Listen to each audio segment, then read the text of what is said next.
Hold we're on one second. No, recording. no, Sasha, I need you to Hey, I need you. Aslan, how's it Hold on. going? I'm just sending it to Abba. Wait, come. Okay. All right, we got Mark, we got Sophia, and Amy, Miss Bonita. So we got some old friends, we got some new friends. You guys excited to talk about this tonight? Yes.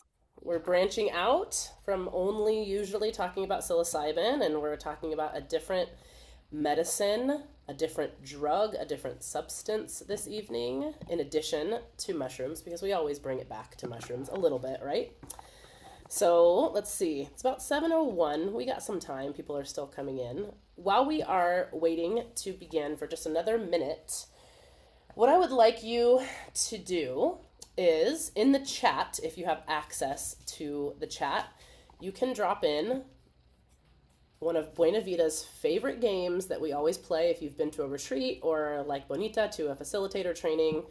We play this game a lot, and it's one word about how you are feeling right now. So, not a sentence, not a, it could be a sensation in your body, it could be your dominant emotional feeling, it could be a color, it could be anything really. And if you don't know how you're feeling, you can write banana. There's always, sometimes you just don't know and you don't have access to how you're feeling. This meeting is being recorded. All right. Thanks, Mark. All right. We got meh from Amy. That's a good one, right? Everyone knows that feeling. Meh. Jules. Oh, Jules broke the rules. I love it. She's got two, contentment and grateful. You're allowed to, Jules, because you're our presenter tonight. Eric feels intrigued.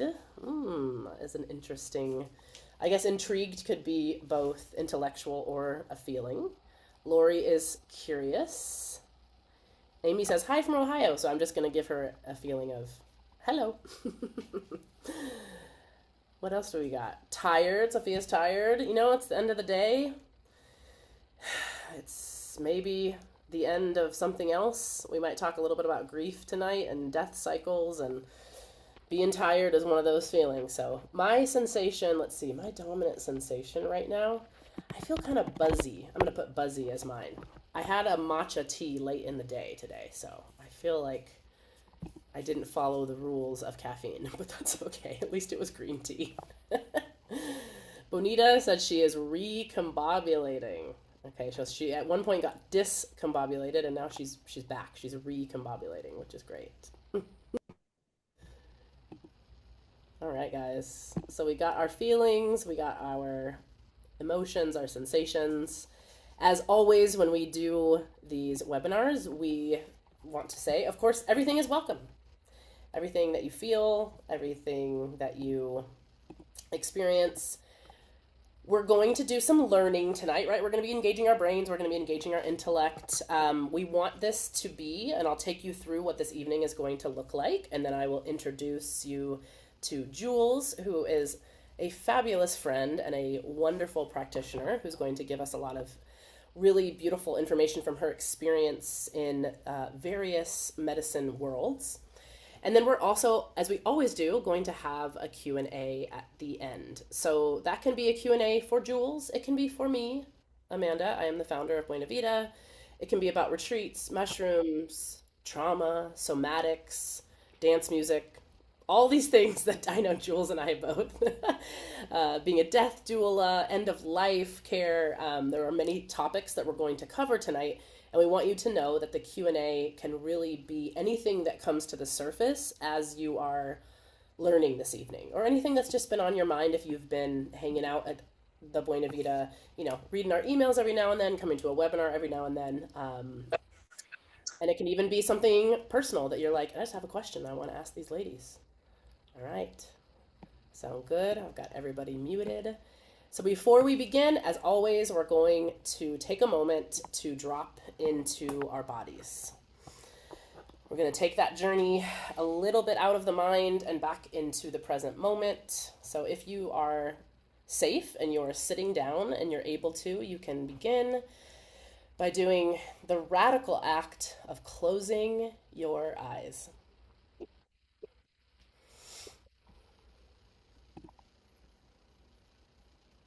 And this can be a radical act of just letting the body know it's time to go internal for just a few moments. If you're ever confused about what it means to go inside or to check in with yourself or to be in your body, these can just be phrases that don't mean much to the mind. Sometimes all you have to do is just stop, close your eyes, and be in some stillness. You may notice your breath starts to get a little bit slower. If your body likes to take a few deep breaths, release the day, release the rest of this week.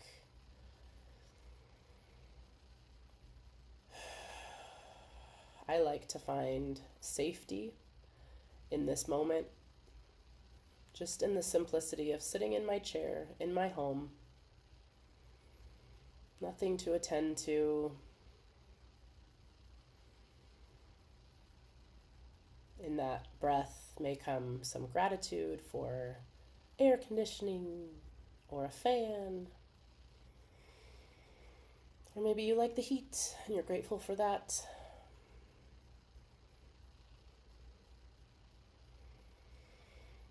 You can take a moment, use your breath, use your imagination to release anything from the day, anything prior to this moment that you don't want to bring into the next moment. And we'll just take 2 more deep breaths here in your own way, whatever feels supportive to you. You get to choose.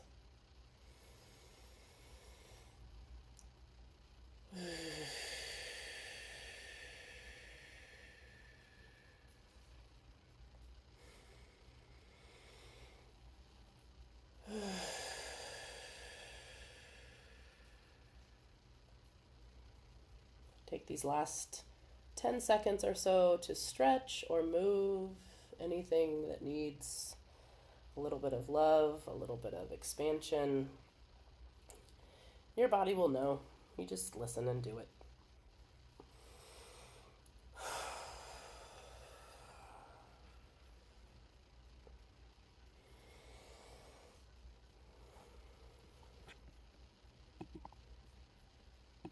Give yourself that gift of presence, even if it's 20 seconds, 45 seconds, 1 minute. And when you are ready, we will be here waiting for you. You can come on back. For those of you that just joined us, hello. We're taking some breaths, enjoying the space. All right. Hello, hello, hello. Thank you. We have a big room tonight. I'm excited. I'm excited for Jules, excited for this evening. I'm going to go ahead and introduce my beautiful, talented, and very curiously magical friend, Jules Cassetti. And Jules, many of you may have read about her. She is a death doula, a grief integration coach, and a board-certified holistic nurse with over a decade of experience supporting people through some of life's most profound transitions. Her background includes pandemic ICU nursing, which was when I met her in this transition, ketamine-assisted care, and psychedelic integration. This gives her a unique perspective on healing, meaning making, and the human experience of loss. So please welcome me with some little spirit fingers and some love to our beautiful Jules. Wow, thank you so much. Welcome, everybody. It's so amazing to be here and to be speaking on this topic. Amanda, I hadn't even realized you literally did meet me during my own metamorphosis as I transitioned from one version of myself to the next. So, anyways, it's great to be here. So my experience in the ketamine therapy world in nursing has spanned for the last 4 years. I have worked in two different ketamine-assisted therapy settings. I originally started in a what's called a CAP or KAP setting, so that stands for ketamine-assisted psychotherapy. And that is when it has more of a therapy focus, and ketamine is given while someone is actually speaking and engaging with a therapist. It was more of a holistic framework and involved a lot more integration. And in that setting, I was able also to do some integration coaching on the back end with clients. And then when I moved to a different city, I was able to find another job at a different ketamine clinic, but they did not offer these services. And it was strictly ketamine only. Both of the clinics that I've worked in the past administered the experience IV. And in this therapy only setting, it was much, much more clinical and much more you kind of come in, get your ketamine, and leave. In that setting, I also did quite a bit of prepping, education, and integration work.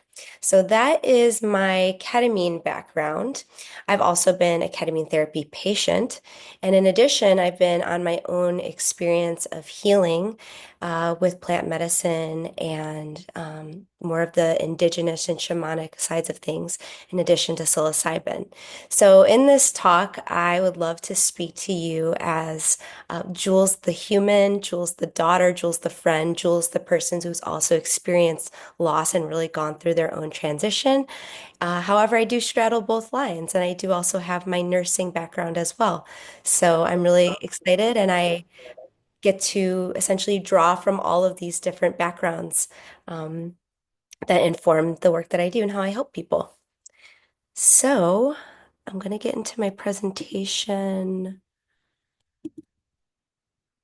and There is the chance I might have to give you permission, which I would absolutely love to do. okay, let's see.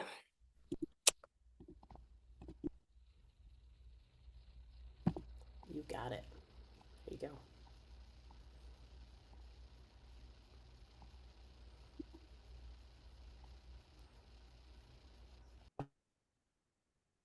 Okay, I'm going to minimize y'all for a minute. All right, and you guys can see my screen? If Amanda, you could give me a verbal because I can't see Yeah, you. absolutely. Okay. We can see it. Okay. Perfect. Okay, amazing. So oops, we actually want to back this presentation up. Excuse me. Okay, so welcome. So this is going to be a side-by-side comparison of ketamine and psilocybin. And just a little disclaimer, of course, that this is not medical, legal, therapeutic advice. In this talk, like I said, I'm speaking to y'all more under a coaching scope rather than an actual nursing scope, but just drawing from that experience. Please consult your physician if you have any questions, especially if you're on any medications. And in this talk, I really would love to bring you into more of the experiential and really translate these experiences as efficiently as possible. We can get into some of the nerdy stuff as well, but I would really love to bring y'all more of the energetic and what it actually feels like to go through these experiences. All right, so these two compounds are quite different, but they do ultimately share in common that they are altering your perception of reality, but in two different ways. But at the end of the day, they tend to bring on these common things of interconnectedness or feeling one with all of existence, neuroplasticity, which is the ability to stimulate your brain's ability to actually grow new neural connections. How I like to think of neuroplasticity, it's the firing of neurons in the brain. But when I speak to patients about neuroplasticity, I talk about it like this. The path that you've been firing on is like walking a path in the woods. And when we stop walking that old path in the woods and we start trampling down the new path, that old path will grow in with all the vegetation and nature will do its thing. When we keep trampling on that new path, we we form that new firing of connection. So that's one way to think about neuroplasticity. Both require screening, intake, checking for contraindications, checking for medications, medical history, specific things like that. And most importantly, some piece that people often forget is the integration or the aftercare is what matters almost as much as the experience itself, if not more. So, like I said, these can ultimately bring us closer to oneness, wholeness, a sense of healing, but they are ultimately very different roads. You know, pharmacologically, they're basically entirely different roads as to how they get you there. But you know, it's the purpose of this talk is not to lean you into one side or the other, but to give you just a very like honest snapshot of just some of the benefits, some of the pitfalls that could occur with each one. So the way I think of ketamine, so ketamine is a dissociative anesthetic. It's a Schedule 3 controlled substance, and it actually started out being used in hospitals for procedures and for surgery. So they incidentally found that the dissociative effect of it can create a psychedelic experience, unlike certain other psychedelics that are like classical psychedelics that induce more of the visual and the auditory experiences. So anyways, ketamine, I like to think of it as zooming out and becoming the narrator rather than the main character. There's something about the dissociative aspect of zooming out and separating from our ego that can give us an interesting, kind of a depersonalized perspective on what's going on in our life. And especially when people are having a lot of big feelings or even like suicidal ideation, I call it like um, putting out the fire. And so it's depersonalizing a lot of like your psychological stimulus. Psilocybin and other compounds that are related to psilocybin, other classical psychedelics, other tryptamines, lysergamines like LSD, those ones tend to really zoom in. And so, other than the auditory and visual and somatic experiences, as far as like the experience you're having as a human, you really kind of become even more of the main character. Yes, your ego is dissolving, but the experience that you're having can be quite zoomed in. So, for example, when you look at, let's say, a common thing that could occur in psilocybin, if especially if your experience is visual hallucinations, is you could look at a tree, and maybe in the bark of the tree, you could start perceiving the tree breathing, or the tree might look like there's an old grandfather's face in it, or maybe there's some writing inscribed in it. And so that's what I mean when I say you kind of zoom in, where you could, some people described it as seeing the reality underneath the default reality, if that makes sense.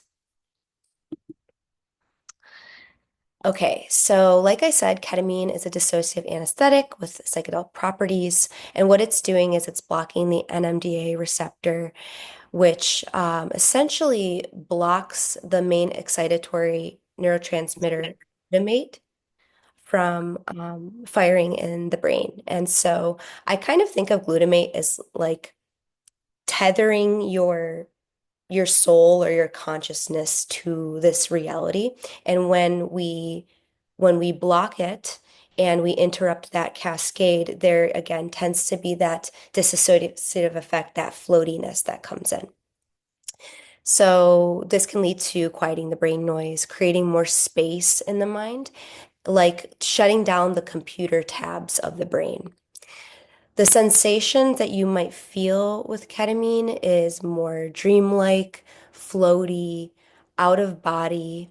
Um, I think that ketamine can sometimes have a lot more like randomness, like some of the some of the material that could come up can feel kind of random and illusory. It may not feel super meaningful, or maybe it could be. It's a bit more abstract. Um, it's less visual in like kind of your mind's eye or your internal space, but you could be through the opening of imagination, you could end up having visuals um, that are quite realistic. I'm still trying to find the words exactly for like the visuals that I concur in ketamine. And I will definitely be answering y'all's questions because I know that this can sound a little abstract if you've never personally gone through it. Synesthesia is a big one. So synesthesia is the blending of senses, like, tasting color or smelling sound, feeling like you're stretching. Another thing I've seen with people in ketamine-assisted therapy sessions, like when I'm observing them in the chair, is sometimes I see people vibrating.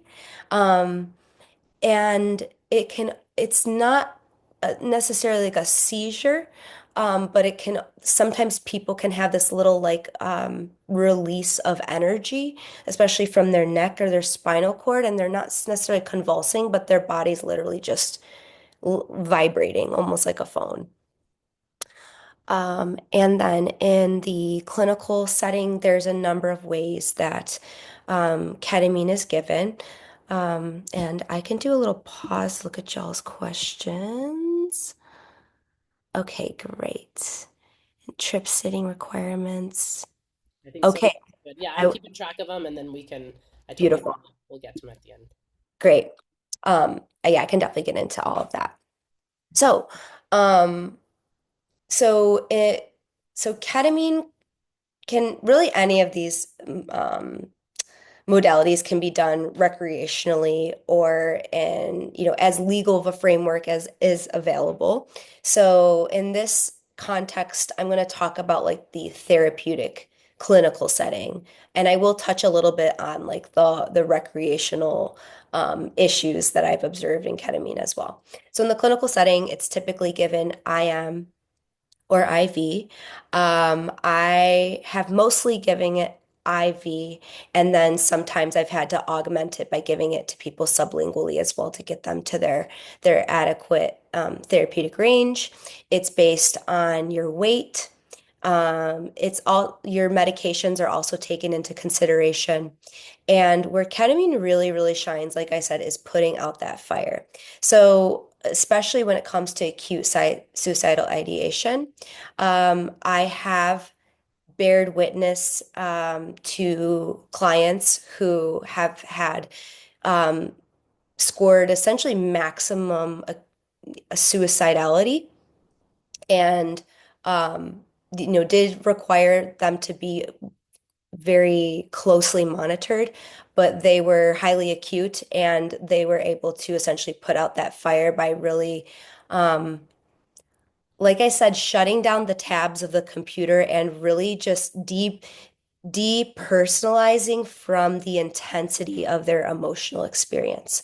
Now, I do want to just put an asterisk underscore around the acute suicidal ideation piece and just say that this does require close um, medical and psychiatric support. So just because you know somebody who's acutely suicidal doesn't mean you just, um, you know, recommend that they go to the nearest ketamine clinic because it depends greatly on the level of support that is around. It matters greatly on if they are having a psychotic break, if they are manic, if they have a plan, things like that. But ketamine really is great for that treatment-resistant depression. Another place I've really seen ketamine shine is with PTSD clients that are having flashbacks and interrupting those flashbacks. Um, it's also been given for OCD.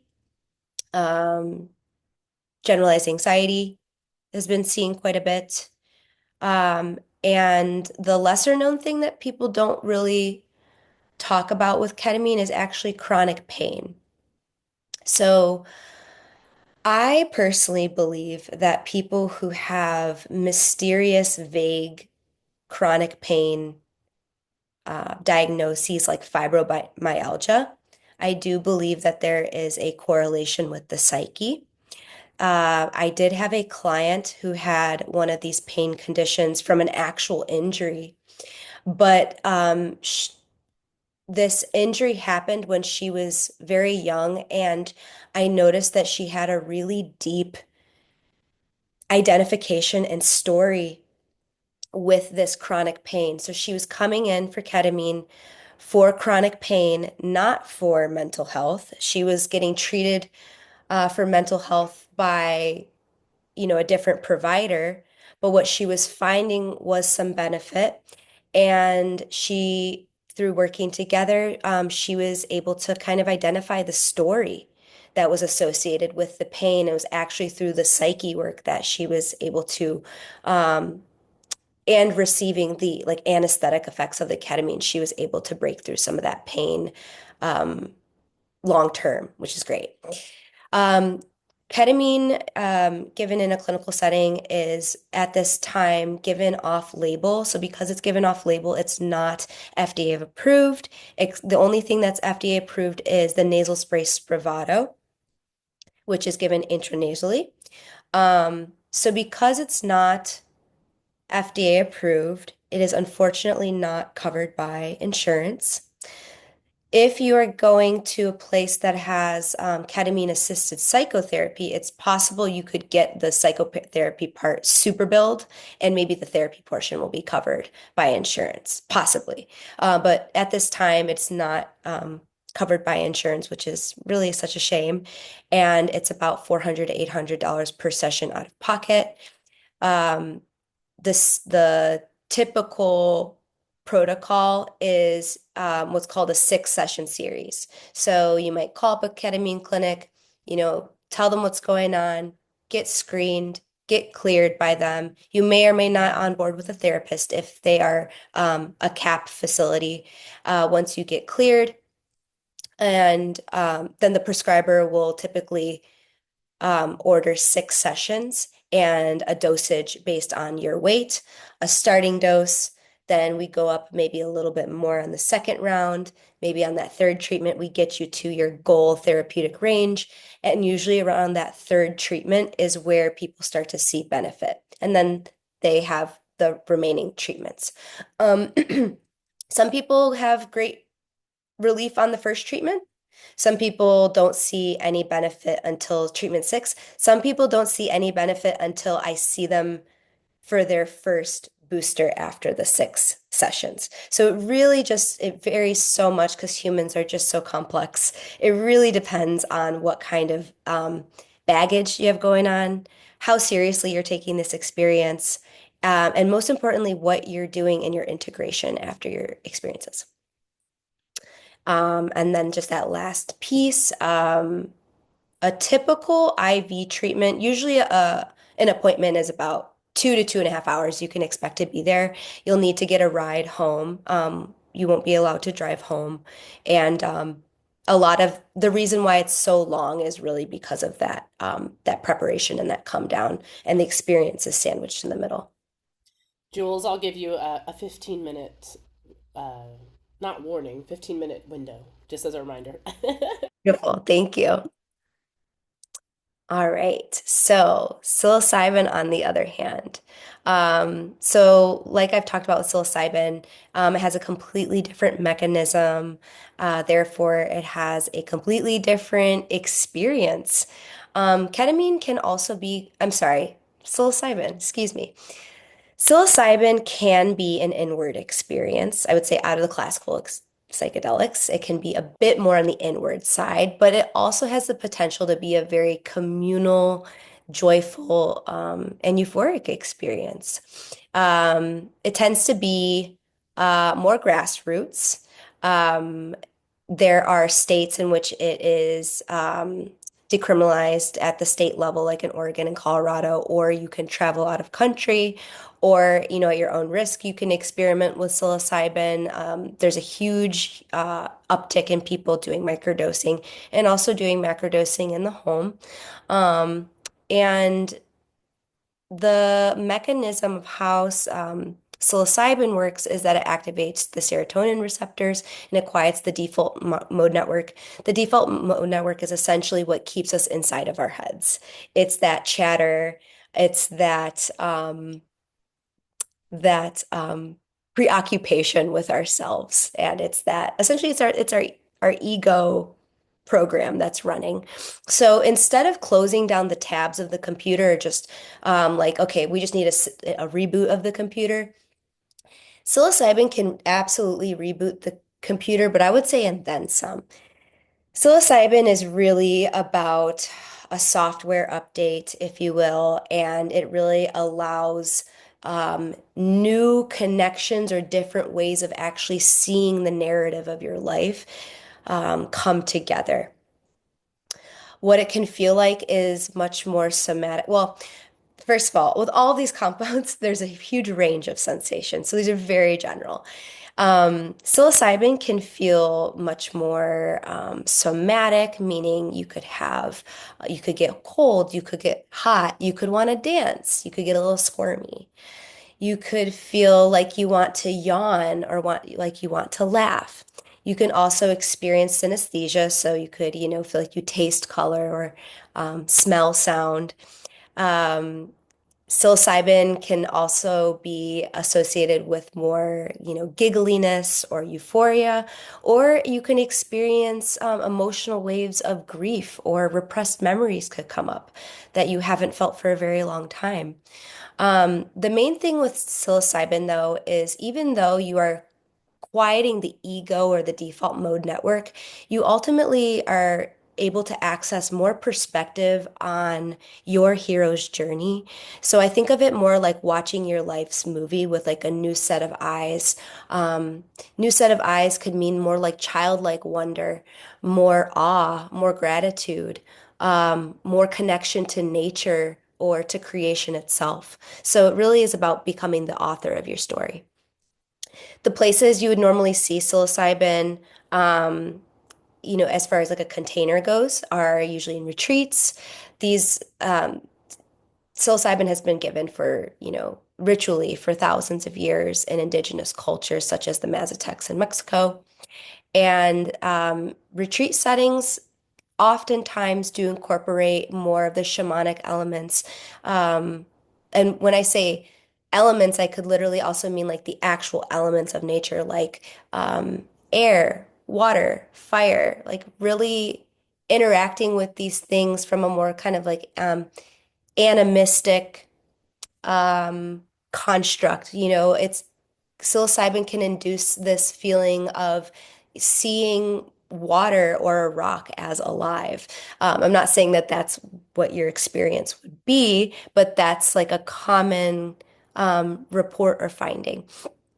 Um, also, there is a much more of a relational component to psilocybin in a retreat setting that I think is incredibly spiritual and healing and has brought me a profound benefit in my life.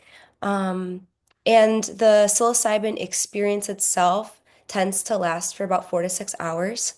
Um, Another thing with psilocybin is because it's not an isolated compound. If you're taking an actual mushroom, with it also comes the plant alkaloids. So there's a lot of variation on what you're getting as far as like the strain. The plant alkaloids oftentimes reflect energetically the characteristics of the soil it was grown in, or in some people's belief system, like the person who even grew the mushroom themselves. So psilocybin can have like a very kind of alive characteristic to it.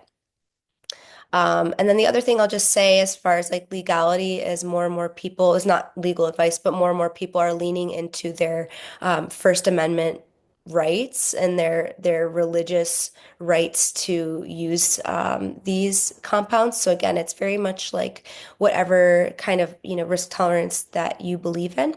And then a side note is there's some special considerations if you're on SSRIs, which can blunt the effects or possibly lead to adverse effects. It really depends on what medication you're on, but it is manageable. And I do think that psilocybin has a lot of benefit as a kind of like beginner-friendly experience. Okay, so I don't feel the need to spend like too much time here. This is really just like, again, a kind of like just snapshot overview, just to emphasize again that ketamine can be much more of like a clinical experience, whereas psilocybin has more of that ceremonial, ritualistic, artistic, emotional, creative element. That's really great for the deeper spiritual work and processing. Also great for breaking addictions. And I do think that there's different ways you could take psilocybin. You could take it through microdosing on a microdosing protocol, or you could take it, macrodosing like you would normally do in a retreat experience. Again, the dosage totally varies, and what macrodose actually means is variable. But I do observe that like a very powerful, well executed, well done macrodose psilocybin experience tends to have a longer lasting benefit. And it's theorized that there's a longer neuroplastic window associated with psilocybin, which is up to weeks, whereas in ketamine, it's about 7 to 10 days. So these are just some of the things that you could ask yourself. This is not an exhaustive list at all. These are just like some ideas to bounce around of, am I in acute crisis? Am I seeking deeper meaning and processing? Do I really want something legal and medically supervised right now? Now in psilocybin, there's a caveat, like there are more and more frameworks and retreat experiences that are medically supervised and are finding the more decriminalized or legal routes to administer them. So again, that's really up for you to do your own due diligence. Um, am I on medications that may interact? Other things to think about are pregnancy. Contraindications for really either of these would be like I said, psychosis, crisis, active suicidality with a plan. Um, some bipolar is kind of a relative one. Schizophrenia, schizoaffective disorder, certain cardiac um, conditions or like old age. For ketamine, another contraindication would be like uncontrolled hypertension and history of like stroke. And also, like, what kind of container are you drawn towards? Do you want to be more in community? Are you looking for your tribe? Do you want to feel oneness with your environment, or do you really want to go more inward and or work with a therapist? Um, Integration support system is really huge. I've found in integration work of all kinds, but especially in the ketamine, uh, with my ketamine clients, there is a really prevalent rate of isolation and a real lack of community support. So I find that people are doing their healing with ketamine in a very siloed way, which makes them much more kind of dependent on their therapist if they are working with a therapist. And then last but not least, have I spoken with my healthcare provider? I just want to acknowledge that it can be really difficult to have these conversations with healthcare providers. I'm fully aware that many doctors and some therapists, many therapists, they may not believe in this. They might have questions. They might be very fearful because they just don't understand. And that can drive people to take riskier routes. So I think the main thing is to just really do your research, slow down enough to ask questions, gather resources, and just ask for support and really building as much trust as you can with your healthcare provider and really allowing yourself to be vulnerable with them and as human as possible. Get to their human side and try to bypass through their clinical exterior.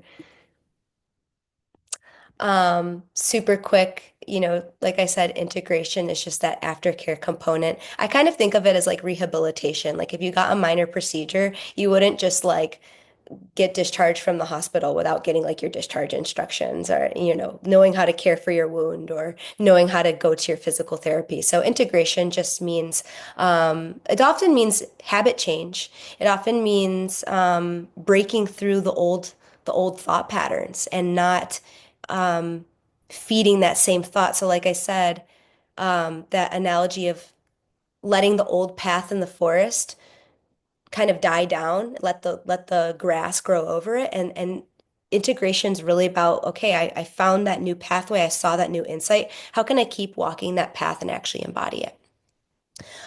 So two great ways to get integration support are really through community, through coaching. My top choices of integration work for myself personally in my journey have been art and creativity, spending time in nature, and spending time with friends and family. So yeah, it's a very individual path. This work really is not one size fits all. And like I said, it really is about just finding the people who can really meet you where you're at, um, with trust and a lot of love and safety. Next steps. This is, absolutely no pressure. This is literally just a like, if you want to learn more about who I am or where to find me, you can visit my website or obviously have a chat with Amanda and get some great resources from her as well. My passion is assisting people with grief and transitions and the death process, whether it's referring to mortality or simply like a death of an identity from one chapter to a next.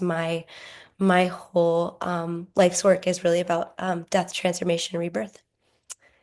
And with that, I am complete. All right. Let's give some snaps, some claps. Beautiful. Thank you, Jules. Wow, that was amazing. I actually thought that I knew a lot about ketamine, and I was like, I'm actually learning more about ketamine tonight. That is fantastic. All right, let's do this. We got quite a few questions. I'm going to get through these in the order that they were asked. And so before we get into the Q&A, I would love, if you guys can, please drop your email in the chat, because what will happen is that I'm kind of a one woman operation and I'll forget who came here, and then I'll be like, wait, who were they? Who were there? Just so we can send you a follow up link, and we can send you the replay if you want to send it to anybody. You can drop it in the chat. But I'm going to kind of start up toward the top here. Bonita had a few different questions that kind of intertwine. She was asking about the differences in the trip sitting requirements between the two, and how important is it to have clinical training versus real life experience or alternative training for being a trip sitter. Bonita, I'm wondering if you're meaning that for ketamine, because I know Bonita came to actually the Buena Vida's Psilocybin facilitator training, so I know that she's been working in that sense. But do you want to just unmute and let us know which one you're... Yeah, so I just meant what's the difference between the two of them? Like, is there a different requirement per se? Because it sounds like that's kind of a different experience. One's very zoomed in, one is out. So I'm just wondering if what is there a difference in how she sits for ketamine versus psilocybin? Mhm. Feel free. Mm. Yeah, I would say that there's definitely a big difference. I'm wondering how to. It's kind of a loaded answer. Okay, manage my time. So, okay, well, the truth is, both of these modalities are given a multitude of ways. That is the reality, is there's no true consensus on like this is the best way. Like I have my take and my observed pattern of like, okay, this is like the gold standard. This is what most clinics are going with. But ultimately, so for example, there are ketamine clinics, unfortunately, that give you ketamine. They might IM you with ketamine. So if you get an IM, I cannot pause the pump if you're having Right. a bad time. You get what you get, and you come down when it's over. And some clinics IM people and put a baby monitor on them. Wow. Some places do that and then sedate the person with like propofol and all these anesthetics because the doctor's never done a psychedelic, so they don't know. So then this person's like Mhm. paying all this money for like an experience, but then they're like giving them like Versed or propofol, which is way safety risk, way more medical care, way more like now recovery, because now this is like anesthesia care. So that's done by like an anesthesiologist. And then we just canceled out the psychedelic experience. So right? So it's like the truth is there's no one way. There's no one authority right now of like this is how psilocybin needs to be given. Now there's developing frameworks Right. in Oregon and Colorado and stuff. I would say Oregon's really taking the lead as like the most like this is the most gold standard or this is the way to do it. So I can point you to like what I think are like these are like this is what checks the boxes of like this is the most ethical, safe, and yeah, I mean ethical and safe. And then I would say effective as well. Uh, Right. I wish I could go into more detail on that one. It's just I know time's it's sake. really tricky. That's why I'm Yeah, asking you. yeah. Okay. Thank you for that. Yeah, of I think course. too, I just want to make a small note on this only is that if you are considering ketamine therapy or ketamine of any type, recreational, at home, with a trip sitter, whatever it looks like, um, to like really get a strong indication, and this goes with any plant medicine, let's just say, or any medicine at all, get a strong indication as to that person's relationship with it, right? Is that someone who's like, oh, you just take it, you'll be fine, I'll put a baby monitor, like if you need anything else, like again, even that phrase trip sitting, I don't love that phrase because it really just implies like, I don't know, I'm not like a babysitter, like just don't knock anything over and like here, I'll get you some water, right? And then there are people who are space holders, right? Who are there to like energetically not only keep you safe in the physical realm, but potentially in the spiritual realm. People tend to think since ketamine is it's like this synthesized anesthetic, so it can't possibly take you to like spiritual places. It can't possibly take you to dangerous places. And like those of us who've been in the underground and who've seen it, it absolutely can. And there are huge dangers to ketamine, including a very high risk of addiction. It's something I've seen personally here in like Austin, Texas, and other places. Is that it's been so looked upon as like, well, it's legal and you can kind of get it, and it's just this kind of like, it's good for you, right? Because it's people are taking it in therapy now. And Mm. I've had a few personal people I've known who became very, very like functionally addicted to ketamine. You wouldn't have known. They were continuing their lives, they were continuing everything, and they were like suddenly addicted and taking ketamine every single day. So I think just, and not to get too much, we're going to go to the next question, but to me, like addiction and risk profile, if we were just talking about that, way higher risk of addiction with ketamine. And also, I have had a session with someone who knew how to hold space, who knew how to do body work and knew the appropriate dosing, and it was extremely powerful for me for body release. Like Jules was speaking out, a lot of body shaking, a lot of body release. So there is beauty to it. Just be careful and choose someone who takes it very seriously and who is experienced. Again, like I would never give someone ketamine because I don't have enough experience with it. Yeah, I would. I would want to be with someone like I was who's had many years of experience personally and Mhm. knows if you go here or here or here, I can guide you back or I can hold you in that certain way. Um, that's Yeah. probably the top thing, right? You wouldn't want to, I always say, like, you don't want to go to a sex therapist who's never had sex. So, like, don't go to, a ketamine or a psilocybin therapist or a facilitator who's like, yeah, I've done this a few times. It's like I'll toot my own horn. The reason I have such a good reputation with psilocybin is because I've been sitting with it for like 26 years. And Mhm. especially the last 8 years, like many, many, many times. And so not much in the space is going to surprise me because like I have that actual Yeah. relationship with it. So Right. yeah, I think asking exactly who that is. Okay, so I'm going to jump to some other questions here. Gal said, is there any difference, and Jules, you can answer this, any difference in how ketamine sits with autistic or ADHD types of minds? Hmm.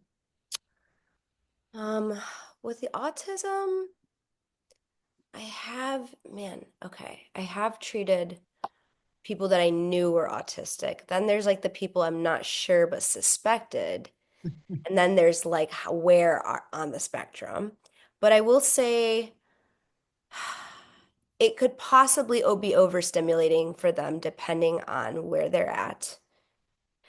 ADHD people tend to do great, but they are if they like an ADHD person, so to piggyback off of Amanda's point, um, and again, like there's no like one way to do it, right? Like there's all these like a million ways ketamine's being done, but I think the gold standard is IV in clinic. There, yeah, I think that it's the lowest risk for abuse, and it puts out the fire and it does its thing, and people have reverence for it. And my clients say, I would never abuse it. And then, like you said, you go out in you go out in Austin, and it's a mess, and there is a lot of darkness with the abuse. So the reason I'm bringing that up is because an ADHD person, I think, would do great in clinic, and I've cared for lots of people with ADHD. Um, Main thing is they should be just holding their stimulants before the session. But an ADHD person, the troches, the nasal sprays, or the recreational buying from the drug dealer, high risk of abuse, in my opinion, Hmm. Great. because of, you know, they're I'm ADD, so it's a dopamine thing, you Hmm. know. So Yeah, that's my and if you're like with any medicine and or drug, right, that we can call them both, if you're just trying to escape, ketamine can be a great escape, right? Just escape and escape and escape and escape. So something that might under like the right clinical settings be an embodiment where like you return back with, you know, your tabs closed and like you release some things from your body, like under, you know, if taken as a drug to just help you escape consistently, to escape your body, to escape the experience. Like this is where I see it overdone in recreational spaces, is almost like social anxiety or like, you know, not feeling connected, so I can just feel disconnected but I can still be with people, but I'm kind of off in my own floating space. So those are some of the dangers, like Jules said, like the at home, you know, like, hey, just write into this thing and we'll send it to you in the mail. So dangerous. I find that such a hard time believing that that's legal, that they'll just send you like the troches, which look like almost like little tiny gummies, then you just put them in your mouth and like then you journal and just do it all yourself. I'm a libertarian, I think, in the biggest way possible, as in, I think humans should have access to do whatever they want with their own bodies. I don't like that there are just free advertisements and things everywhere of like, just order this ketamine and it's totally legal and it comes to your house, and that being presented as safe. Like, I think I wouldn't necessarily say that was, it's not as safe as those companies are presenting it to be, let's say it that way. I Mhm. want to go to Merv real quick. Is there a difference in the experience someone will have with natural psilocybin versus pharmaceutical grade psilocybin that's used in clinical trials? I have a hot headed answer to this, so I'm going to let Jules go first. See what she says. Okay. I don't know yet.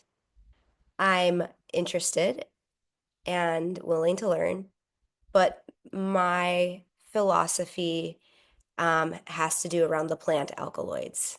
So when you're taking, like I had mentioned before, when you're taking the, it's like I don't want to lose y'all by getting like woo woo and witchy and spiritual, but like the reality is like there's DNA in the plant that came from the soil, that came from the rainwater, that came from whatever. It has information, minerals, whatever. It creates its own specific chemical cocktail that's unique to that plant. And so it's going to have its own vibration, frequency characteristics.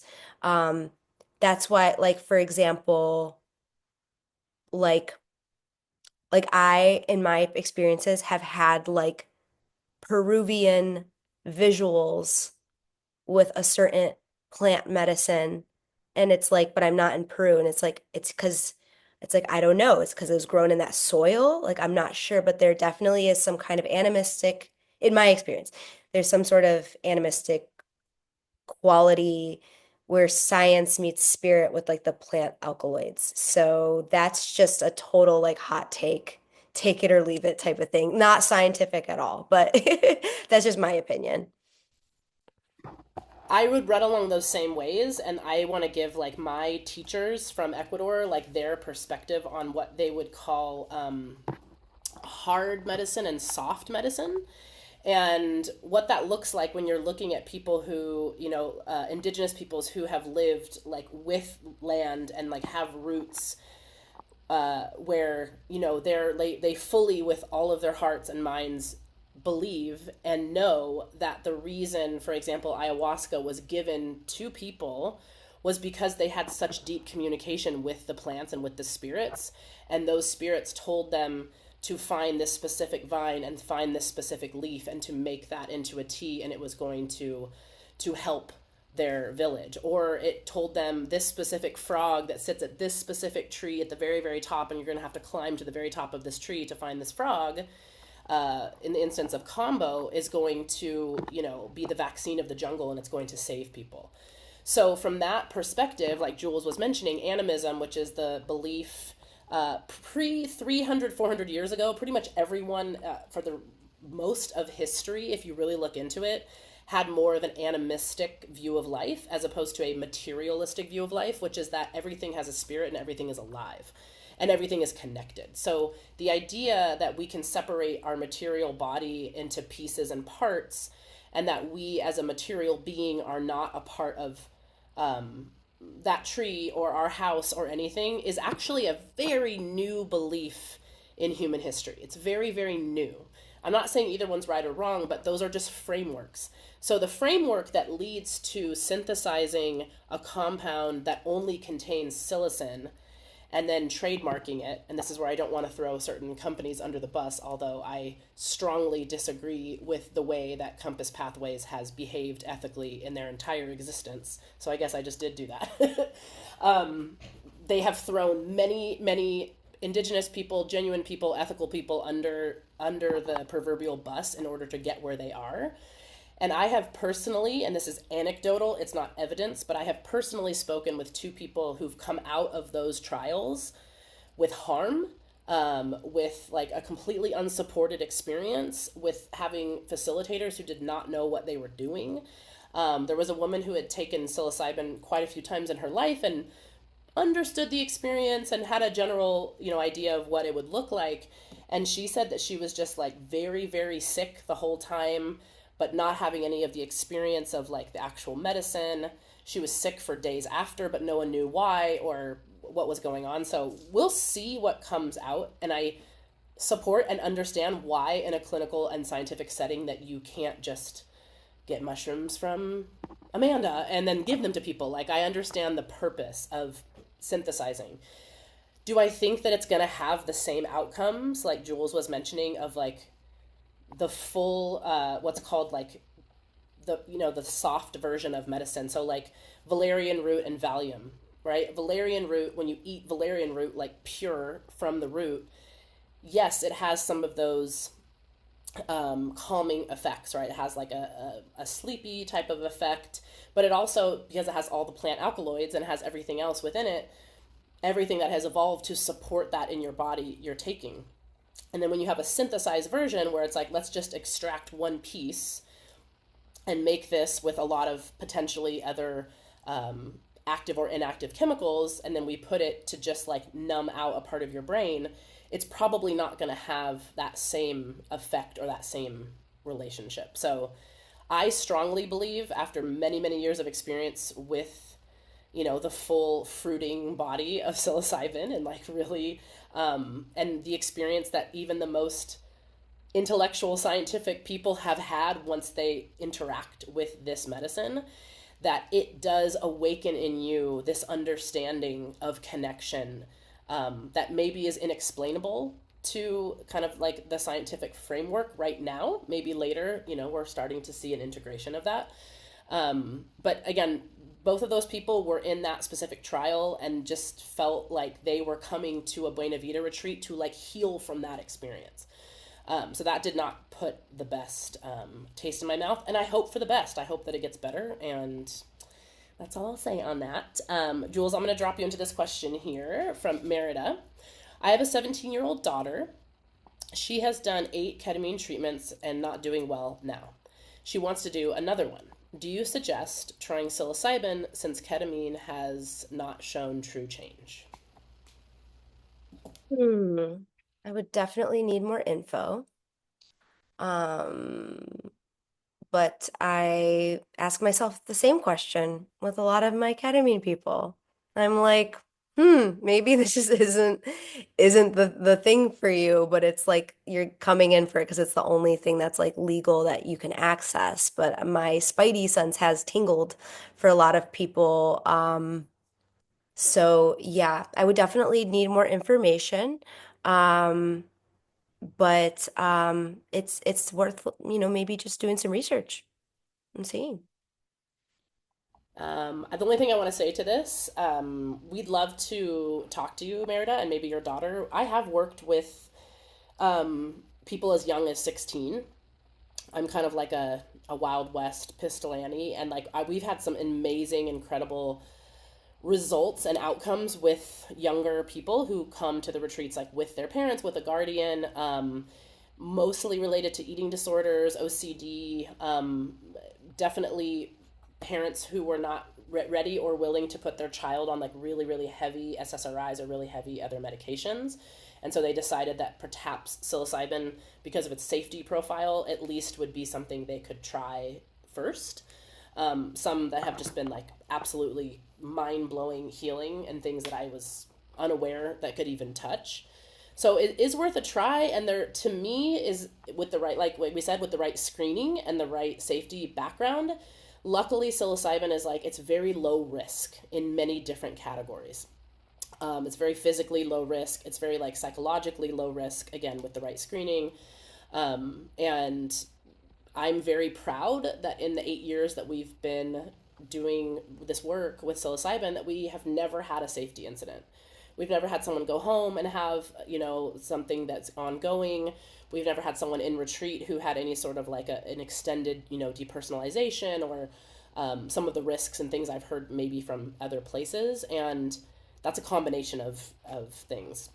I wanted to move on to Eric because Eric said, I have a question about ketamine, but it's easier to ask verbally. So Eric, go right ahead and unmute if you'd like to. And Hi, thank you so much. This has been so interesting. I've been researching ketamine for the last like couple months. I have Lyme disease and I'm looking into it for trauma, and depression. And there seems to be like a dichotomy in New York City, of two different modalities of IV without integration, and then the places that are doing actual integration are using lozenges generally, where you like go in and have a lozenge in your mouth and then work with a somatic therapist or integration therapist after the session. My doctor really wants me to do IV, and that's what I'm drawn to because it seems like the large majority of the like gold standard research on ketamine is based on the IV administration. So yeah, I'm just like struggling with, I'm trying to think creatively of like maybe doing IV and doing a session with a therapist in the immediate 24 to 48 hours after at maybe one of the clinics that does the actual integration, but that gets pricey. Just curious your guys' thoughts on that. So just to clarify, so you're thinking about doing IV, but then at the other place just doing the integration with them, but not like you wouldn't be like double ketamine treat, like No, not. no, just yeah, just doing the integration or trying to find the. I've been trying to find the IV place with the integration, but I can't find it. Ah, gotcha, gotcha. Okay. So in general, and this is like probably like me shooting myself in the foot, right? Because like I do like integration work and someone could go work with whoever and then if they want to hit me up, like I'm not a part of that team of people wherever they went. But the true answer, like just this is I'm gonna put my nurse hat on for a second. The best care is continuity of care. So like just let's talk in a hospital example. Um, you know, your grandma's gonna get the best care when they have the same nurse Monday, Tuesday, Wednesday, because that nurse is really following their story arc and really working with them. Same thing with the shaman. The best experience, like is like that you're working with the same shaman all three ceremonies or whatever. So I think like if you like when you have things all in house, that's really amazing. That's kind of that soft medicine as well, like that human medicine, that relational medicine is really important, like when it comes to allowing yourself to be vulnerable and really getting to the bottom of things. That being said, though, if you have a real, if you're like at this IV place, I just don't jive with these therapists. I just cannot relate to them. I really love the somatic therapist at that place. Then I would see if there's like a way to make that like, some sort of affordable configuration. Yeah. So it really is just about like, um, yeah, like I agree with your doctor, like the IV is the gold standard. Um, Again, this is kind of one of those hard questions. Like it really so depends on like the facility, like how amazing this IV place is. Yeah. Um, there's a really great network called Thank You Life that does like vetting for ketamine clinics, and they have very high standards to be a part of their nationwide network. And they also do the purpose of Thank You Life. It's a nonprofit that collects donations and gives it to people who can't afford psychedelic therapies. Now, unfortunately, I don't know if you fall in the first responder or veteran category. Those are the people that are prioritized for receiving the scholarships. But it's just a good sign if you see like the Thank You Life stamp of approval on a facility. So I hope that answered. Again, like for time's sake, it's hard to get in, but I hope that helped. It did. Thank you so much. Yeah. Yeah. And Eric, too, I just dropped, I think I put it in the chat for everybody. Speaking of Lyme, like I had a podcast. It was from quite a few years ago, but really, really fascinating story. A friend of ours, PJ, who had suffered, I mean, like horrifically with Lyme, like weeks and weeks of being immobile and not being able to get out of bed and touch his children. And his story is really fascinating because he tried so many different modalities before he eventually went into ibogaine and psilocybin and started to he'll you can listen to the podcast and he'll tell you about it. But I mean now, like when I was with him in Costa Rica, he's like running, throwing his kids in the pool, like fully healed. So That's like there awesome. is it's and that's someone, like meeting them in person and hearing these stories and what they went through in their family for so many years trying to seek treatment. For him in particular, it's like spoiler alert a little bit, but in his ibogaine treatment, there was deep wounds with his father and a lot of like unforgiveness and a lot of things that were like just keeping that pain and like keeping those things in the body. Not saying that it caused the Lyme necessarily, but it was something where he was unwilling, like he was faced with why he was unwilling to let go or like what the pain was teaching him. He's a really, really fascinating story. But I wanted to tie that in because Aslan had said how much of the benefit of both of these treatments, of ketamine or psilocybin, would you ascribe to the medicine or the drug itself versus other elements like the quality of facilitation, intention setting, environment, or the unnameable, right, which is in all of the studies on psilocybin, which is the mystical experience? That's a great question. What do you think, Jewel? How do we rank those? $1 million question. Oh man. Okay. Man, how does one answer? Okay. So, I mean, it's both, but like, man, I mean, the facilitation, I would honestly, it's like, it's hard to separate, but if I had to say, believe it or not, I feel like it's the facilitation, the intention, the environment, the mystical experience. And yeah, that's where we really struggle in research and the medical community. It's like it can't really be measured. They're starting to come out with like different scores and ways to like, I don't know, measure mystical experiences. But um, what this is what I say, like what's healed me the most in my life, with like my trauma, like there's for me it's been plant medicine, community, and artistic creative expression. So that's my cocktail. There's other things, cleansing and parasite cleanse and detox and spending time in nature. Also, I would put it up there as well. That's my cocktail. Um, so that cocktail does tend to exist in more retreat and ceremonial settings. And I think a lot of clinics are trying to introduce more of this. Um, so that's my answer. I would say it's more the experiential for sure. Mm. The set and setting is everything. Well, how do I answer this without being like, come to a Buena Vida retreat? Which you guys, come to a Buena Vida retreat. um, which those of you that know my story know that a big part of it was that what healed me at the time that I was at my lowest place was being at a retreat.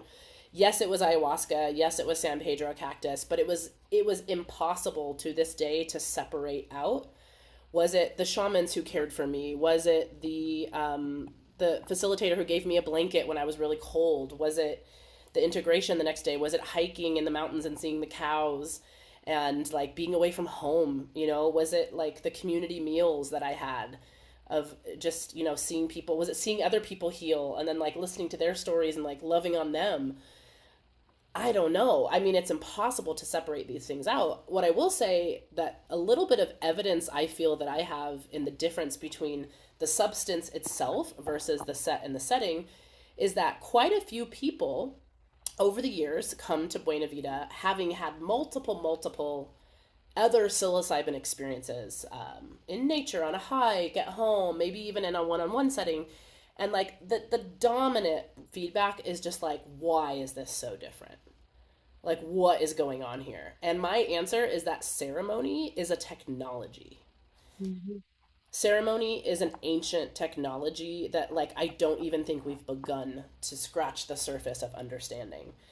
Being with others in a contained place with like a group intention and a personal intention, with the frequency of like in our case, the frequency of like medicine women who have a relationship with this medicine and call upon various different things to be like happening in the space and like align ourselves with, in this case I joke and call myself a white witch, meaning like I align with truth and honesty and peace and harmony and gratitude. And there are some people who do work with dark arts and intentionally work with manipulation. They work with confusion. They work with, you just, I don't know, turn on the TV, you'll find them.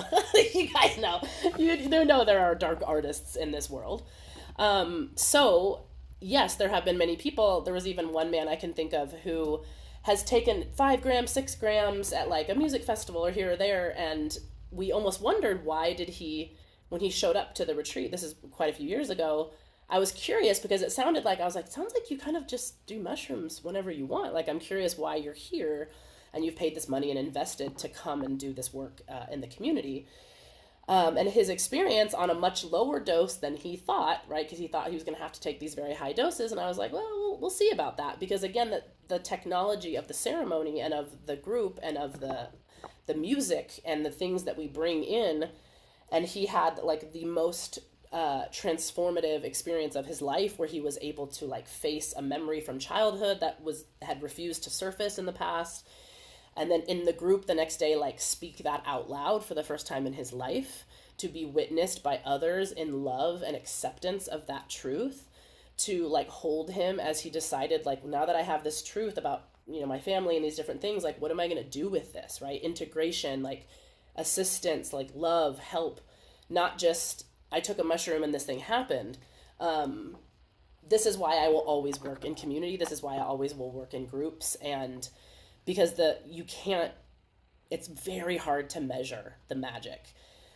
Coming up, and this is a little plug, hopefully I'm thinking 2027, Right now, me and Rosalind McAlpine from University College London, Dr. Rayan Zafar from Imperial College London. London has all the best like psychedelic research. I don't know what it is, but as well as some scientists from Canada. It's going to be like this worldwide study, and we're trying to develop the most accurate that we can, like type of study that's going to have placebo effect, like kind of trying to blind the psilocybin experience in a retreat setting with a lot of like EEG and a lot of feedback, so that we can maybe see like what does someone's body and brain go through in a ceremony without psilocybin. What happens that week when they have, yoga and breath work and somatic experiences and the ocean and they're being fed? What happens to their brain and their body when they think that they're maybe taking psilocybin versus the people who actually are taking psilocybin that week? Maybe that will start to give us more data as to my hypothesis, which is that there is so much healing for the brain and body, even if we, in my opinion, like if we just ran retreats and didn't give anybody mushrooms and we just all like sang and loved on each other and relaxed for a week. There's so much healing in that too. So yes, I think it is going to be a very cool study. I also want to say, like, get your hands on what you can. Like, we're living in a time right now where we need a lot of help, right? That's like Jules said, this isn't about ketamine versus or classic versus this. It's like ketamine has helped me, psilocybin has helped me, ayahuasca has helped me, the ocean has helped me, my friends witnessing have helped me, and I am going through a big bout of burnout right now, like professional burnout. And so I'm looking at different, like I'm considering ibogaine, right? Like ibogaine therapy, I know for many people has been very beautiful. And every now and then you'll just start to feel a calling toward a certain plant or a certain fungi, a certain chemical. And, whatever you need in your tool belt, it's up to you and your doctor and the people in your family to decide when you're doing that, from a place of healing, from a place of self-discovery, as opposed to like, chasing a cure for life. Because I'll give you guys a hint, there is no cure for life. Like life just keeps lifing. So like, I think the most we can do is really, give ourselves like the most educated stance. And there's going to come a point where I tell everyone this who's considering any medicine of any type or any sort of therapy of any type, is like, there's going to come a point where you're going to have to like feel into your own heart and answer the question yourself. That no amount of information or, webinars or videos, like something is going to feel like it's calling you forward. For many people that are very intellectual, they're like, I hate to say this, but like, I just feel like the mushrooms are calling me. I just feel like something is calling me forward toward it. And listen to that, like listen to that instinct and that voice, and find, well-trained, highly reputable people to give you any of these medicines. Like, please, please, please do that. Eric said, I'm a little nervous about having a bad experience with either ketamine or psilocybin.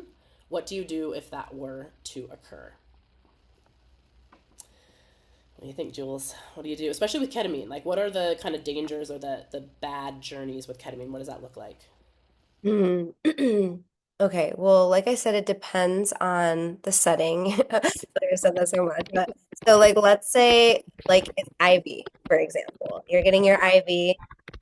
Guess what we're gonna do? We're gonna turn off the pump, and then it'll clear from your body very quickly, and it's beautiful and it's amazing. If it's IM, um, then you will go on your little ride. It won't be that long. It might, you lose track of time with ketamine, but I would say, when it comes to that bad trip, first of all, I think it's like a set and setting thing. So your mindset, like really, really not even feeding that narrative of like bad trip. Now, not to gaslight, right? Like I'm not gonna act like that doesn't exist, but there is this saying in like underground communities of there's no such thing as a bad trip. There's hard trips. And another saying is you may not get what you want, you get what you need. Now, again, you have to be careful with that, right? Because like I'm not a therapist. I just want to be very clear, but if you're like, oh my God, I deserved that or something, you could reintroduce some weird trauma. But just, allowing yourself to go into it with like a little bit of levity and realizing like, okay, like I trust in life. I trust in the experience I'm about to receive. I trust in my discernment that I'm putting my care in so and so's hands. So prevention's the first step, right? Like don't take, any mysterious substance, ketamine, psilocybin, whatever, like, don't experiment with it in like, an unfamiliar environment, a chaotic environment, highly stimulating environment. With either of these experiences, I feel like literally touching grass and going out in nature and getting to a tree is always great, but main thing is like really having a safe support person around and asking for support, asking for help. Also having like a little game plan, because like for ketamine, for example, it's hard to speak. So it would sometimes be like, hey, can you just do like a thumbs up or thumbs down? Because, ketamine, you can feel really melted. Um, and you may not be able to express your needs. You could also not be able to fully express your needs if you're really deep on psilocybin. So it's just kind of maybe having that little code word or game plan is really great. But if that moment were to occur, um, another thing is also like putting your like one hand on the chest and another on the belly can be incredibly grounding. Like placing your just laying flat completely on the ground, letting the ground really hold you. Um, and letting your feet touch grass is also really great as well. There's something about the palms and the feet, like there's something about the nerve endings on the hands and the feet that are incredibly powerful. Feeling your own breath. Your breath is absolutely your biggest anchor. So practicing some box breathing. Do you know what box breathing is? Yeah, box breathing is super great too. So, but yeah, and just, trust. And if you have any relationship with prayer as well, prayer, I believe as well, can be a very powerful technology. Thank you so much. Mhm. I would like to say, one, it's good to acknowledge that almost everyone has this feeling before they take these substances, like truly, to varying degrees. Like some people, it's like when the day comes, it's like, what have I gotten myself into? Like, this is crazy. I'm gonna, raise your hand if you like control. I make everyone do this at the retreats because everyone likes control, and people think it's so weird. They're like, Amanda, I kind of really like control. I was like, yeah, we all like, and especially if we have any sort of experiences in our past where we needed control to have safety, and then control becomes this like addictive way of feeling safe. And so to give up control of our body to a substance or to a person is like, that's a big ask. So what I tell people is like, be there for that part of you that is like, I'm really terrified. Like this could go bad. What if I lose my mind? What if I come out different? Like really like let those things come to the surface, all of those fears. Because there's a part of you that feels that, right? So to not immediately squelch those and be like, you'll be fine. It's okay. Don't worry. It's like, no, no, no. Those are real fears.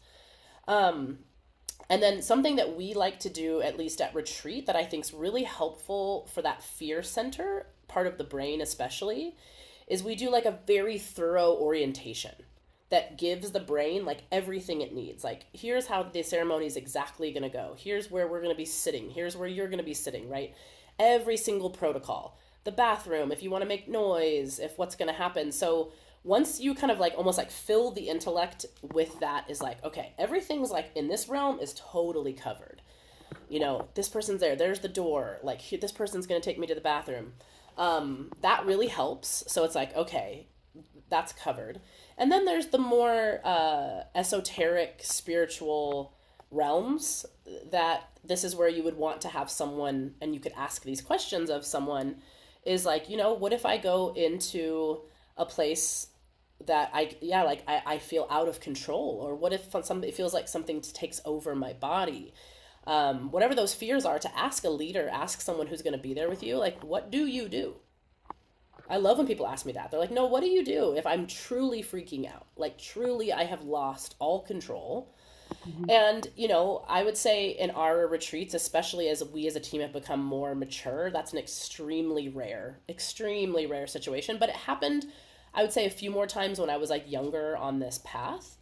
And at the same time, like I have had training from my teachers and my elders in Ecuador and Mexico and Colombia, with how to hold both like the space of the whole room and also to work individually with that person, like work with their breath to co-regulate our nervous systems, right? So to just when you are within, like, I think it's like 6 feet, but especially if you're right next to someone and someone has a completely chaotic nervous system, if your nervous system is calm, you can do nothing and it will begin to calm that person down. So having experienced facilitators that don't go into fear, that don't like carry that with you, um, and like in the more extreme cases where there may be something called a spiritual emergency, or if you, I like that word actually, emergence, like maybe something is emerging out of you.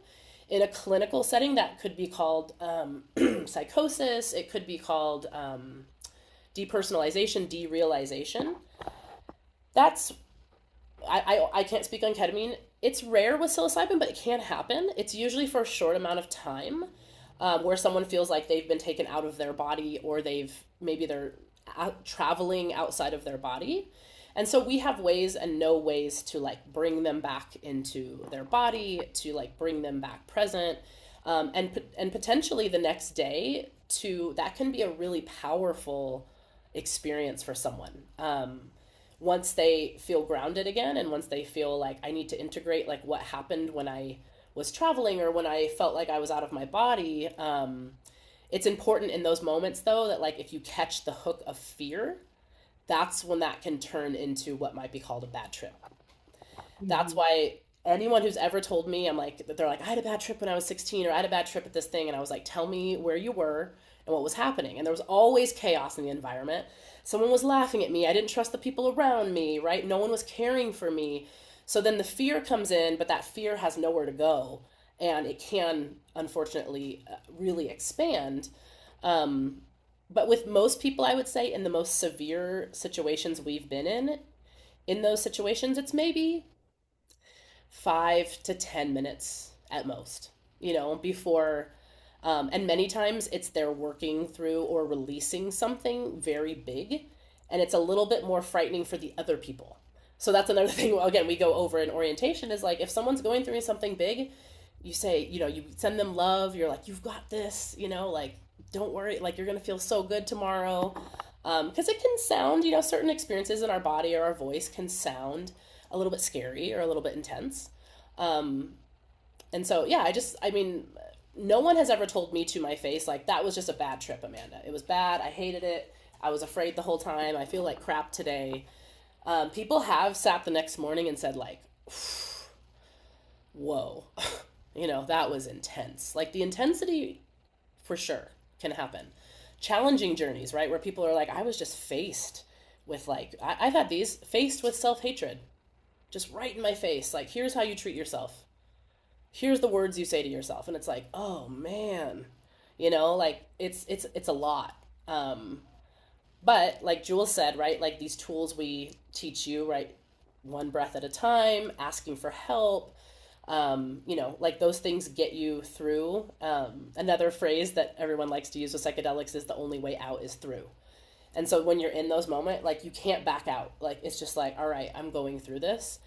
I believe that even though psychedelics are neutral, they're not good or bad, they're not right or wrong. Some are not even used for healing. But if you go into an environment where the intention is healing, growth, self knowledge, you know, expansion, that the medicine responds to that. Like it really, I have not seen in my over 2,000 people the mushrooms themselves like coming in to like distract and confuse and to harm someone, right, intentionally.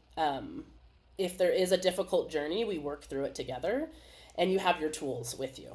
And the dosing, I think with ketamine's like very maybe similar, is like you can start at lower doses too. So we always do 2 or 3 journeys for that reason. We don't want you to take 5 or 6 grams your first journey because you read somewhere that that's is going to give you ego death. You know, that's where bad trips happen. And there are some other retreat centers that I don't appreciate that will just give you whatever you want. Oh, you want 8? Okay. Oh, you want 12 grams? Okay.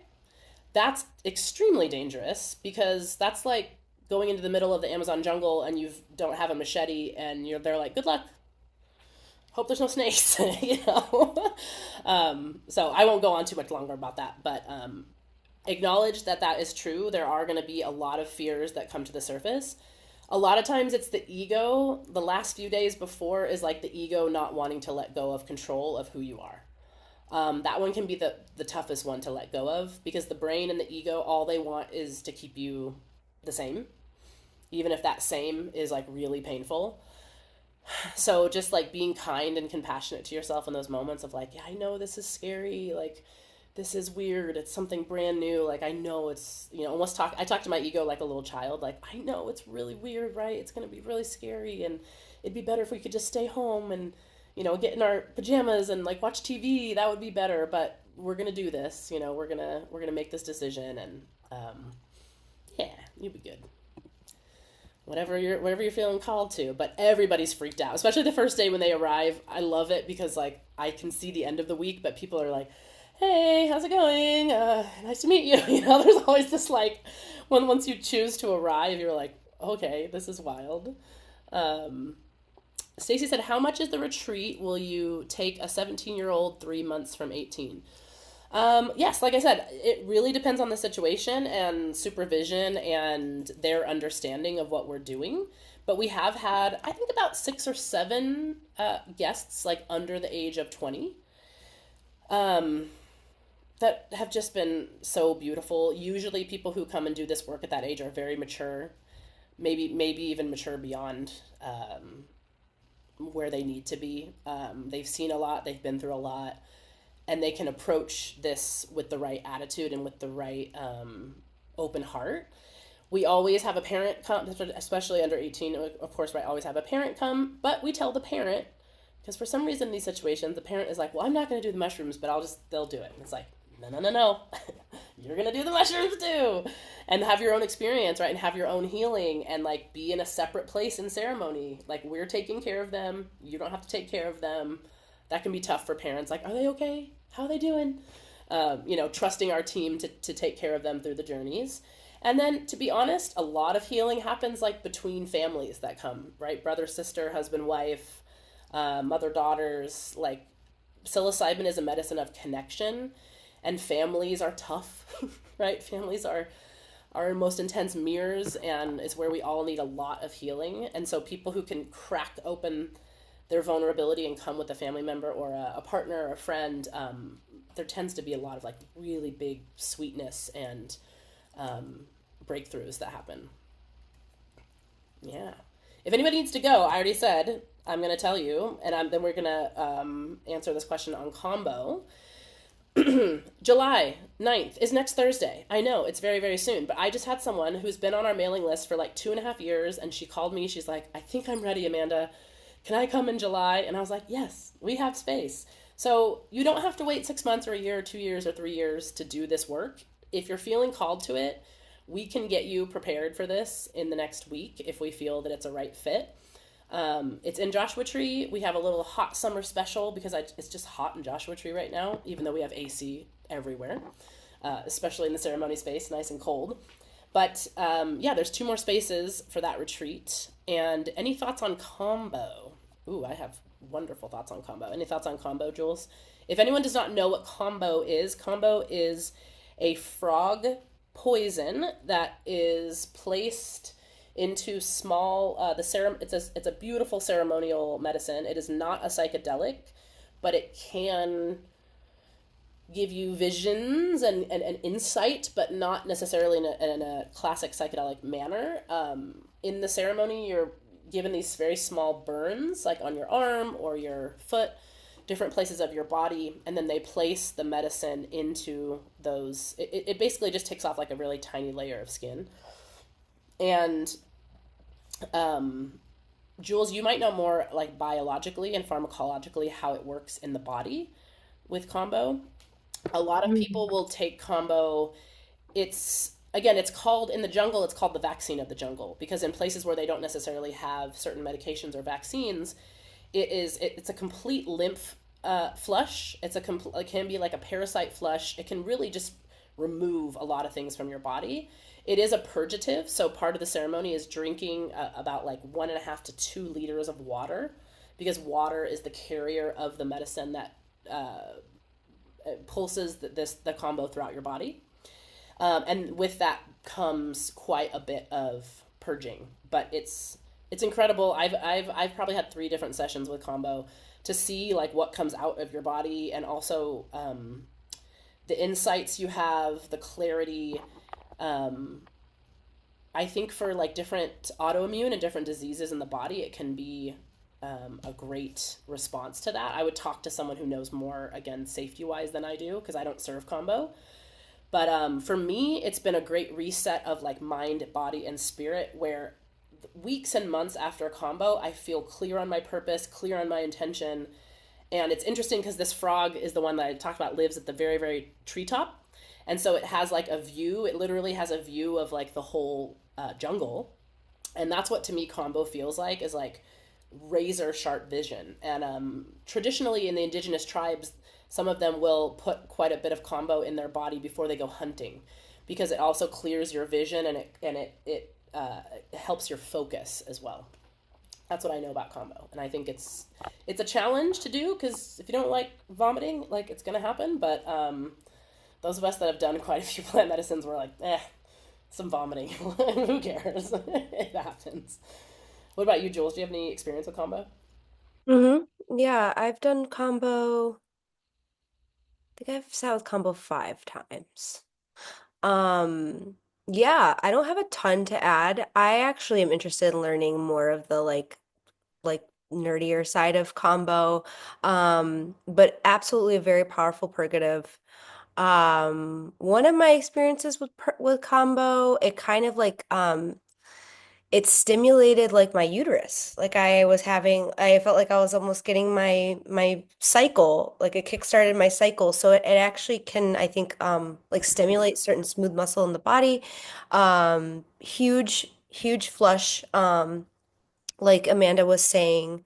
There's definitely precautions, again, like if you're, elderly, if you've had a stroke, heart conditions, if you have any type of like weird fluid and electrolyte issues, just being cautious. Some people have had like low sodium, like there is a risk with like hyponatremia with like all of the water and then the purging. But and so it's really just about like taking it, I would say, like not stacking it too much with other things. There in underground communities, combo can often be stacked to get a more powerful experience, whatever. So I would say, like, just as you venture on this path, to kind of like isolate your factors and just like take your time with all of these things. Um, but and just to piggyback and echo what she said, it's not psychoactive, but it's a you feel like basically you have like a flu or a fever onset very, very quickly. And they call it the warrior's medicine. And you literally, it's definitely like the only way out is through. That is like true 1,000% with combo. Um, there's different philosophies on like administering it as well. Like some facilitators, they only give it on the shoulder or the ankle. Others, they give it on different meridian points. Um, some people say in indigenous cultures they don't use it ceremoniously. There's different philosophies around the ceremonious use of it, but really, the bottom line with combo, I will say this, is people have, there are anecdotes of people reversing um, really major diseases, like cancer, even. Not a medical claim, these are anecdotes, asterisk, asterisk. But, and what's really interesting about combo is it's got, I think, like, I'm paraphrasing, I don't know, it's like 200 or so peptides. Like it's this like cocktail of peptides and chemicals that pharmaceutical industries have tried to replicate and they cannot replicate it. So it is a very mysterious substance from the animal kingdom, from nature. But yeah, combo is incredibly powerful. Mhm. And always, again, be sure with someone with combo to ask them about how they're getting it from the frog. Are they doing that in an ethical way, sustainable way? Same thing with bufo, Yeah. which is DMT. You know, there's been a lot of like over harvesting of the frogs that provide bufo from the kind of like Sonoran desert, and so that's I think for me, especially with animals and these different things, is like to be selective about who's serving and where they're getting that medicine from. Like we were saying, like where you getting your medicine from has a huge crazy effect, and it's going to be something that maybe we don't quite understand how all these things are connected, but it really does. All right, guys, we went over 43 minutes. Oh well, I was planning on 8:15, but you know, it happens every time. We love talking with you. This has been so helpful and educational, and really like learned a lot from you, Jules. It's very obvious that you have such a such deep experience, not only in the clinic and not only from this kind of standardized and clinical and biological standpoint, but also just from your own experience, which I think is so important, right? To be with someone who you can ask, like, tell me about your journeys with this and tell me about how this has helped you and then what it's done for you. Something I want to plug with Jules is that truly, if you have someone in your life or even yourself who is going through a death process, perhaps, like she said, an actual mortal death, someone who's coming up upon the death or dying process, or like me, where I feel like I have an identity death that's coming up very soon in my life and kind of midlife identity things that are happening. She's a beautiful doula in that process, and I'd love for you to learn more about her journeys. Jules has had many things in her life that I think have caused, and for other people could cause, like an insurmountable amount of grief. And it's been her great teacher, and it's been a teacher that she has like studied and followed. So all of us, no matter what, we will have our parents die, we will die, our friends will die. And if we're smart, I think we will face our death many, many times before we come to that ultimate moment. And we will die before we die. And so thank you, Jules. Do you want to like drop again your website and your email in the chat? I got everybody's message. I put my email, hello@thebuenavida.net is always myself or Nurse Nikki, who's on our team. If you ever want to have a discovery call with Nikki in particular, Nikki is going to be leading the retreat in July in Joshua Tree. She's a critical care nurse. She is an herbalist, an expert in cannabis, an expert in psilocybin. She gave me some magical root. I've been dealing with some congestion, and she's like, "Go get the Oregon grapefruit and the berberine," and like just knows a fix for just about everything. So she does a lot of our discovery calls, and those are not meant to be sales or pushing you toward anything. It's really a place kind of like tonight where you can just come and be heard and have questions and start to feel if the psychedelic path is something that you are meant to walk down. It's not for everyone. I tell everyone at retreats, like especially at the end of ceremony, how brave they are to choose this work. That so many people will go to the grave and never choose to look inside and never choose to ask, who am I? What am I meant to be doing on this planet? How can I serve others? And so consider yourself brave and courageous that you are even considering to do this work where you turn a mirror like very deeply into your own heart, your own body.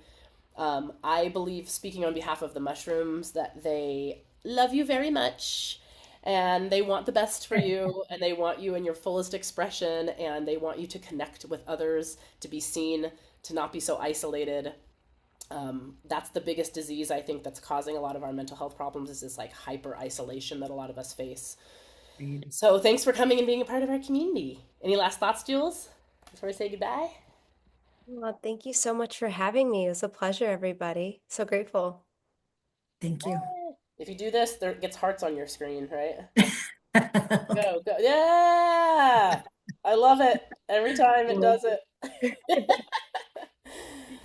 All right, friends, we That's hope to see lovely. you maybe in Mexico you maybe in Joshua Tree, or maybe sitting with an IV in your arm with Jules. Thank you Or both. That was lovely. integrating your big experiences. Thank you Definitely. guys. Yeah, you can Huh? unmute, say goodbye, give a little hands up. Thank you so much. Very much. Thanks, Eric. Good Thanks, to see Ann. you. Yeah. Bye, Vanita. Hey, Ann. Psychedoula. Yeah. See you, Thank you, Ann. Dennis and Helen and Amy. Merv, thanks for coming back. Good to have everybody. We'll see you next week. Be on the lookout. I don't even know what the webinar is, but we'll do something.